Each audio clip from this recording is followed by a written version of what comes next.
একদিন একটা কাজ করালাম, সব শ্রমিকের টাকা দিয়ে দিলাম। এক শ্রমিক টাকা না নিয়ে ভাগলপুর কই যে গেছে নিজেও জানি না, ওর টাকা আমার কাছে রয়ে গেল। এই শ্রমিককে আর টাকাটা বুঝাই দিতে পারি নাই।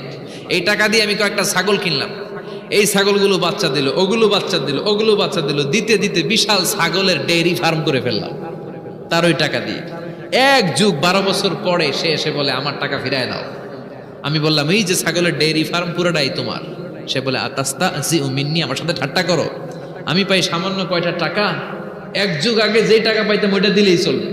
আমি বললাম ও শ্রমিক, তোমার টাকা দিয়ে আমি ছাগল কিনে ব্যবসা করেছি, ছাগল বাচ্চা দিয়েছে, বাড়তে বাড়তে বাড়তে বাড়তে আজকের বিশাল এই ডেইরি ফার্ম।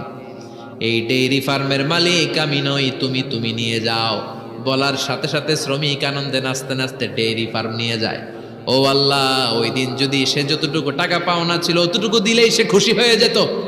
শুধু তোমার খুশির জন্য পুরো ডেইরি ফার্ম আমি তারে দিয়ে দিয়েছিলাম। আল্লাহু আকবার।